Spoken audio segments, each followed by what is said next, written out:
Hello दोस्तों, नमस्कार। स्वागत है आपका एग्जाम गुरुजी के यूट्यूब चैनल में। आप लोगों से क्षमा चाहता हूं क्योंकि मेरी क्लास 5 से 7 मिनट लेट हो गई है।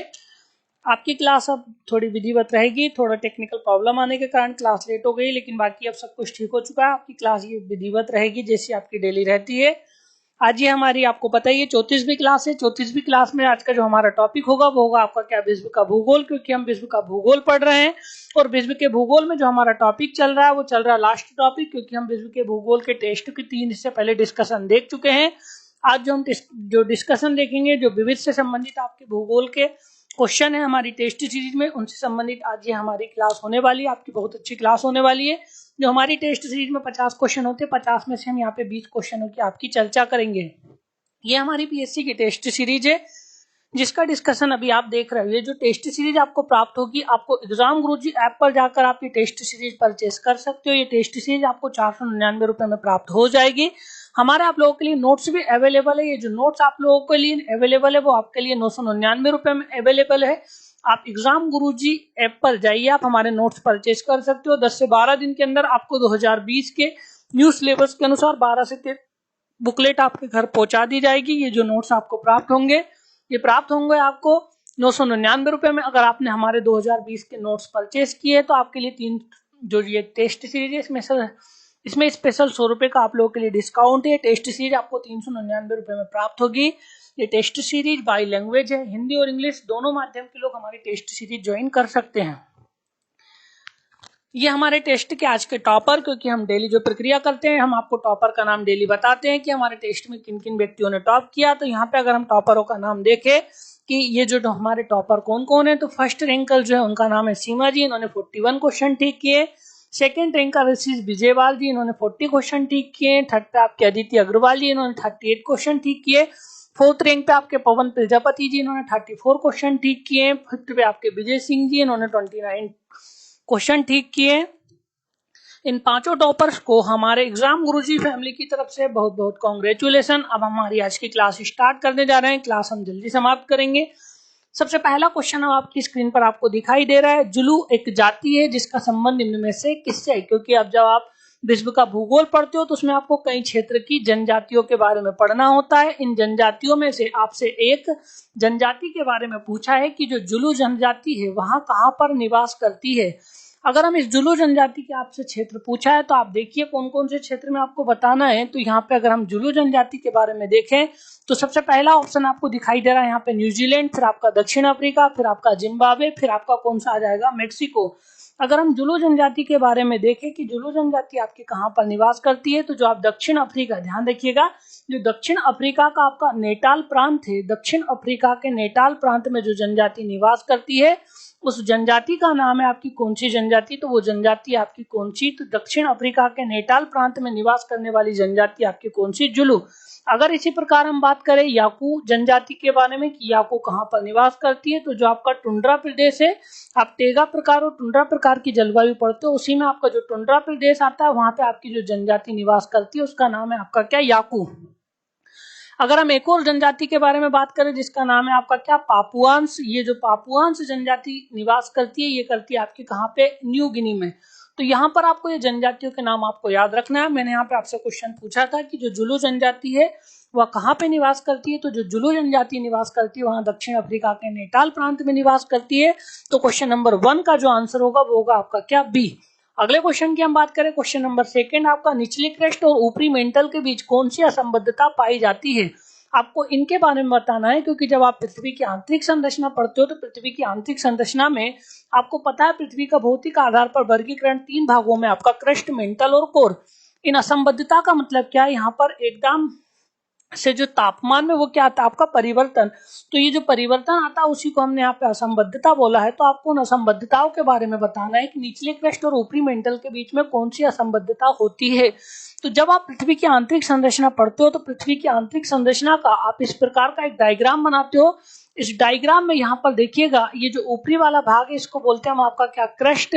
क्रस्ट के बाद दूसरा जो भाग आता है उसका नाम आता है आपका क्या, मेंटल। और मेंटल के बाद एक और जो भाग आता है उसका नाम आता है आपका कौन सा, कोर। लेकिन ये तो मैंने सीधा आपको डिवीजन बता दिया है, लेकिन आपको और भी डिवीजन इसमें पढ़ना पड़ता है। क्रस्ट का मतलब होता है यहाँ पे इसके बीच में से आप एक और लाइन खींच दीजिए तो ये हो जाएगा आपका कौन सा, ऊपरी क्रस्ट, और ये हो जाएगा आपका कौन सा, निचली क्रस्ट। ऊपरी क्रस्ट और निचली क्रस्ट, फिर इसके बाद यहाँ पे आपका एस्थेनोस्फेयर पाया जाता है। क्रस्ट के बाद यहाँ से आपका क्या लग जाता है, आपका मेंटल लग जाता है। तो यहाँ पे आपको इसका भी कई भागों में, इसका ऊपरी मेंटल, इसका निचला मेंटल, फिर इसको ऊपरी कोर और इसको क्या बोले हम आपके निचला कोर। तो यहाँ पे हम एक और लाइन खींच देते हैं। अब अगर हम यहाँ पे इन असंबद्धताओं के बारे में देखें कि आपकी कौन कौन सी असंबद्धता है, तो यहाँ पे जो ऊपरी क्रस्ट और निचले क्रस्ट के बीच में जो असंबद्धता पाई जाती है उसका नाम है आपकी क्या, कोनराड असंबद्धता। कोनराड असंबद्धता किस किस के बीच में, आपका ऊपरी क्रस्ट और निचली क्रस्ट के बीच में जो असंबद्धता पाई जाती है उसका नाम है आपका क्या, कोनराड। जैसे ही क्रस्ट की समाप्ति होती है और मेंटल का प्रारंभ होता है तो क्रस्ट और मेंटल के बीच में, ध्यान रखिएगा, जो क्रस्ट और मेंटल है इसके बीच में जो असंबद्धता पाई जाती है इसका नाम है आपकी कौन सी, मोह असंबद्धता।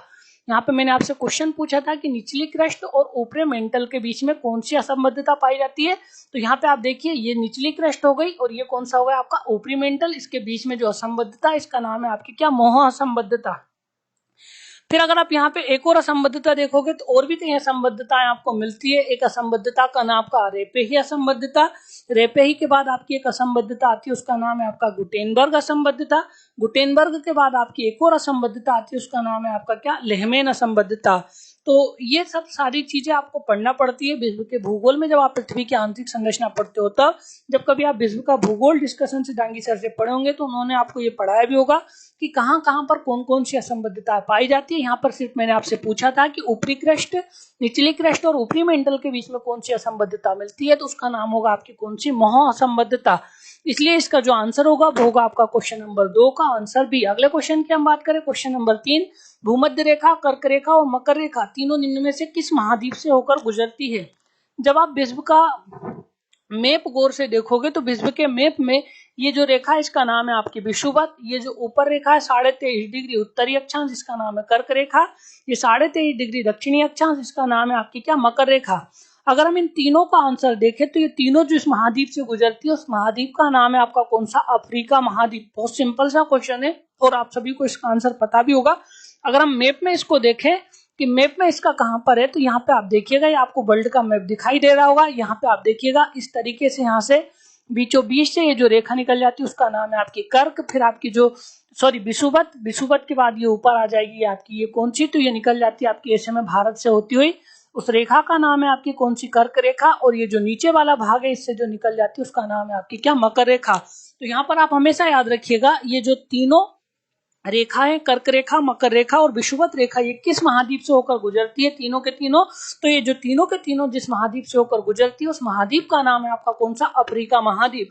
अगले क्वेश्चन की हम बात करें, क्वेश्चन नंबर 4। अब आपकी स्क्रीन पर यूरोप तथा एशिया की सीमा बनाने वाला पर्वत निम्न में से कौन सा है। आपको ये बताना है कि यूरोप और एशिया की सीमा कौन से पर्वत के द्वारा बनाई जाती है, हिमालय पर्वत के द्वारा, आल्पस पर्वत के द्वारा, यूराल पर्वत के द्वारा, या इनमें से कोई नहीं। तो सबसे पहले तो यहाँ पे आपको इसका आंसर मैं बता देता हूँ। इसकी जो आंसर होगा वो होगा आपका कौन सा, यूराल पर्वत। ये जो यूराल पर्वत है ये आपके एशिया और जो आपका यूरोप है इन दोनों की क्या बनाता है, आपकी सीमा। एशिया और यूरोप दोनों की सीमा बनाने वाले पर्वत को क्या बोलते हैं हम, आपकी यूराल पर्वत। इसका अधिकांशतः जो विस्तार आपको मिल जाएगा वो कहाँ पे मिल जाएगा, आपके रूस के अंदर।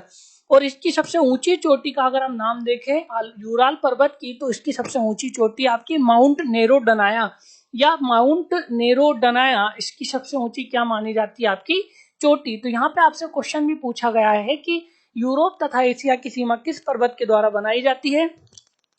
तो जो यूरोप और एशिया की सीमा जो पर्वत बनाते हैं उस पर्वत का नाम है आपका कौन सा, यूराल पर्वत।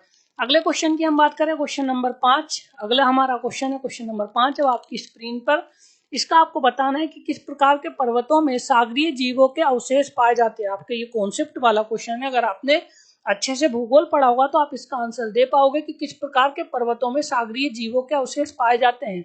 बलित पर्वत, अवशिष्ट पर्वत, ब्लॉक पर्वत, या इनमें से कोई नहीं। तो जल्दी मुझे कमेंट करके बताइए कि किस प्रकार के पर्वतों में आपको सागरीय जीवों के अवशेष मिलते हैं। अगर आपने एक ही उदाहरण से मैं आपको समझा देता हूं, उस पर्वत का नाम है आपका कौन सा, हिमालय। हिमालय के उदाहरण से आप समझिए कि कैसे। आपको पता है जहां पे आज हिमालय, वहां पर एक समय एक सागर हुआ करता था, उस सागर का नाम था आपका कौन सा, तेथिस सागर। ये जो 33 सागर था एक प्रकार की क्या थी आपकी, तो ये 33 सागर एक प्रकार की भूसन्नति थी जिसके अंदर आपकी नदियों के क्या आते थे, आपके अवसाद, और ये अवसाद जैसे जैसे इसके अंदर जमा होते जाते वैसे इसकी तली में और ज्यादा क्या होता जाता आपका धसाव। एक समय के बाद स्थिति ऐसी आती है कि ये जो तली का भाग है और नीचे नहीं धस पाता और नीचे वाला भाग कैसा हो जाता है आपका कठोर होता जाता है और फिर यही भाग ऊपर उठ के क्या बना लेता है आपका पर्वत। तो आपको ये बात पता चल चुकी है कि हिमालय आपका कैसा पर्वत है, तो हिमालय एक आपका बलित पर्वत, बलित या इसी को हम बोलते हैं आपका क्या, मोड़दार पर्वत।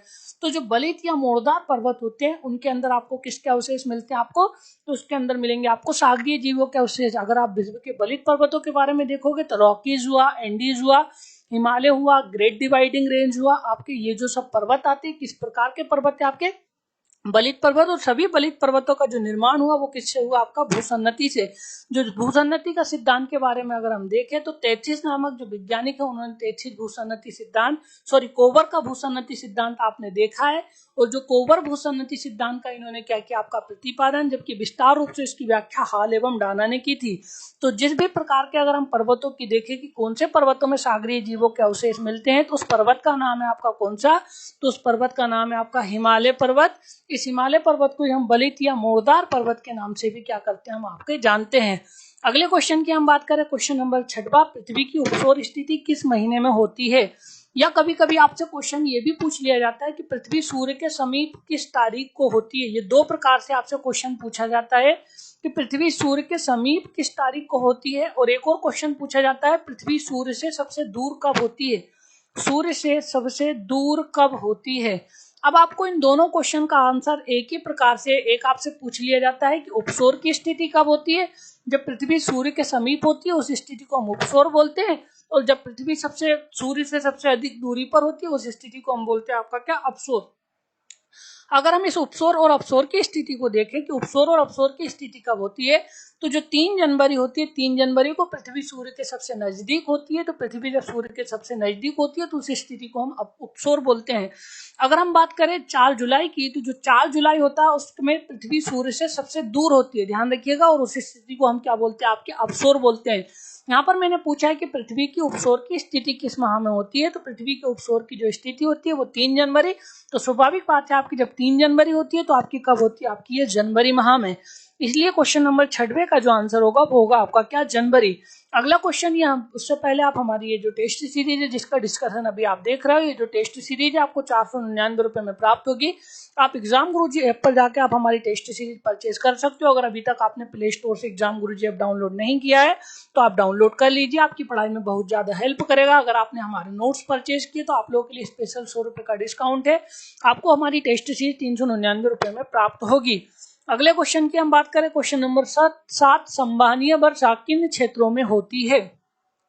अब अगर हम यहाँ पे संवहनीय वर्षा के बारे में जाने तो आप जानते हो जो विषुवत रेखीय क्षेत्र होता है, ध्यान रखिएगा, जो आपका विषुवत रेखीय क्षेत्र होता है, और विषुवत रेखीय क्षेत्र को हम क्या बोलते हैं आपकी क्या, मकर रेखा पर स्थित क्षेत्र।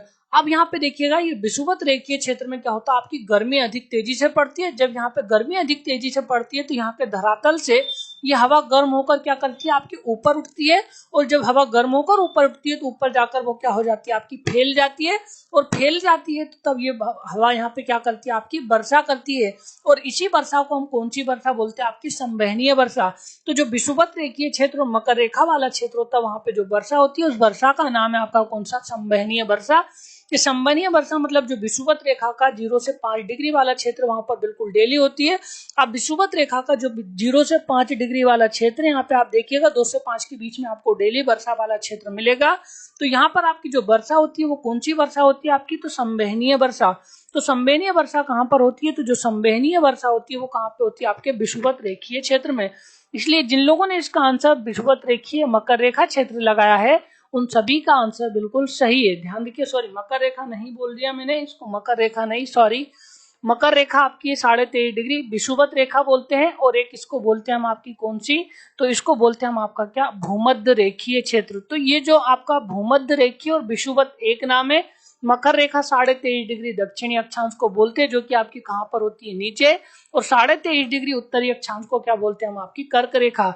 विषुवत और भूमध्य रेखीय क्षेत्र दोनों पे आपकी यहाँ पर क्या होती है, आपकी वर्षा होती है। तो जिन लोगों ने इसका आंसर भूमध्य रेखीय क्षेत्र लगाया है उन सभी का आंसर बिल्कुल सही है, इसलिए इसका आंसर होगा सी। मेरे हाथ गलती से मकर रेखा भूल गया था। अगले क्वेश्चन की बात करें तो आप यहाँ पे देखिएगा, जो आप विषुवत रेखीय क्षेत्र देखते हो, इस विषुवत रेखीय क्षेत्र में जो वर्षा आपको मिल जाएगी वो आपको डेली वाली वर्षा मिलेगी, इसलिए यहाँ पर जिन लोगों ने इसका आंसर विषुवत रेखीय क्षेत्र या भूमध्य रेखीय क्षेत्र लगाया है उन सभी का आंसर बिल्कुल सही है। अगले क्वेश्चन की हम बात करें, क्वेश्चन नंबर 8। अब आपकी स्क्रीन पर महावेली गंगा क्या है, या महावेली गंगा एक नदी है। आपको ये बताना है कि महावेली गंगा किस देश की नदी है। महावेली गंगा के बारे में आप सबने पढ़ा, ये भारत की नहीं है। अभी आपको बता देता हूँ, भारत में सिर्फ गंगा, उसका नाम महावेली नहीं है।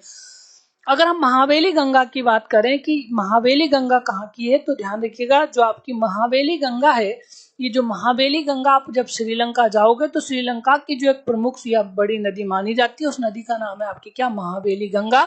तो महावेली गंगा कहाँ की नदी है, तो जो महावेली गंगा नदी है वो कहाँ की, आपकी श्रीलंका की। अगले क्वेश्चन की हम बात करें, क्वेश्चन नंबर 9। निम्नलिखित की जोड़ियां बनाइए तथा उन्हें नीचे दिए गए कोड के आंसर से सही चुनिए। आपको राजधानियों भी पता होना चाहिए, क्योंकि जब आप पीएससी या आईएएस की तैयारी करते हैं तो आपको लगभग सभी देशों की राजधानियां प्राप्त होनी चाहिए। तो यहाँ पे आपको बताना है कि किस किस देश की राजधानी क्या क्या है। तो अगर हम केन्या की राजधानी की बात करें तो जो केन्या की राजधानी है वो है आपकी क्या, नैरोबी। अगर हम बात करें युगांडा की राजधानी, तो ये जो युगांडा है उसकी राजधानी का नाम है आपका क्या, कंपाला। उज्बेकिस्तान की राजधानी की बात करें तो उज्बेकिस्तान की जो राजधानी है उसका नाम है आपका क्या, ताशकंद। और अगर हम बात करें यूक्रेन की राजधानी की, तो यूक्रेन की राजधानी होगी आपकी क्या, कीव। तो हमने देखिए केन्या की नैरोबी, तो दूसरा नंबर सबसे पहले आएगा, युगांडा की कंपाला, तो डी आपका चौथे नंबर पे आ जाएगा आपका डी। उज्बेकिस्तान की ताशकंद, तो फिर आ जाएगा आपका 1 2 4 1 3 2 4 1 3, यहाँ पे आपका विकल्प बी मैच करता है, तो इसलिए क्वेश्चन नंबर 9 का आंसर होगा आपका क्या, बी। अगले क्वेश्चन की हम बात करें, क्वेश्चन नंबर 10। अल नीनो बनता है। आपको अल नीनो के बारे में बताना है कि जो अल नीनो है ये कहाँ पर बनता है। जब आप विश्व के मैप में देखोगे कि अल नीनो कहाँ पर बनता है, तो यहाँ पे देखिएगा, ये जो आप मैप देख रहे हो, मैप में आपकी यहाँ पर एक धारा चलती, उस धारा का नाम है आपकी कौन सी, पेरू की धारा। इस पेरू की धारा के तट पर अचानक 4 से 5 वर्षों के अंतराल पे एक धारा बनती है, वहां होती है आपकी कैसी धारा, तो वहां धारा होती है आपकी कौन सी, गर्म धारा। ये गर्म धारा, ध्यान रखिएगा, जब एल नीनो यहाँ पर आता है पेरू, तो इस क्षेत्र में बहुत ज्यादा तीव्र गति से क्या होती है, आपकी वर्षा। और जब इस क्षेत्र में वर्षा होती है तो यही आपका ये पेरू में आता है आपका क्या, दिसंबर जनवरी के समय में। और जब ये भारत वाले एरिया में, इधर आपका ऑस्ट्रेलिया होता हुआ, जब ये इधर वाले क्षेत्र में आता है तो भारत के मानसून को क्या कर देता है, आपका गड़बड़ कर देता है। तो जिस भी साल आपका एल नीनो आता है, ये गर्म धारा है, वो दिसंबर महीने में होती है। इस कारण से हम क्या बोलते हैं आपका, तो ये जो आपका दिसंबर में आपका कौन सा त्योहार आता है, अच्छा सा त्योहार का नाम है, मुझे भी नाम याद नहीं आ रहा है, आप ही कमेंट करके बताइए कि कौन सा त्योहार हम दिसंबर में मनाते हैं। क्रिसमस। हाँ, तो क्रिसमस आता है, तो इसलिए यीशु का बच्चा हम इसे बोलते हैं। और जब ये मार्च अप्रैल मई जून में इधर तक आ जाती है तो इधर के टेम्परेचर को क्या कर देती है, आपकी गड़बड़ कर देती है। तो जिस साल एल नीनो होता है उस दिन भारत का भी, उस साल भारत का मानसून भी क्या हो जाता है, आपका कमजोर हो जाता है। इसलिए यहाँ पर ध्यान रखिएगा, जो एल नीनो की धारा है ये कहाँ पर उत्पन्न होती है, तो आपको पता है कि एल नीनो की धारा कहाँ पर उत्पन्न होती है आपकी, तो ये उत्पन्न होती है आपकी किसमें, प्रशांत महासागर में। इसलिए एल नीनो का जिन लोगों ने इसका आंसर प्रशांत महासागर लगाया है उन सभी का आंसर बिल्कुल सही है। करंट अफेयर की टेंशन मत लीजिए, दांगी सर आपका करंट अफेयर पूरा कंप्लीट करा देंगे। कभी हो सकता है कहीं बिजी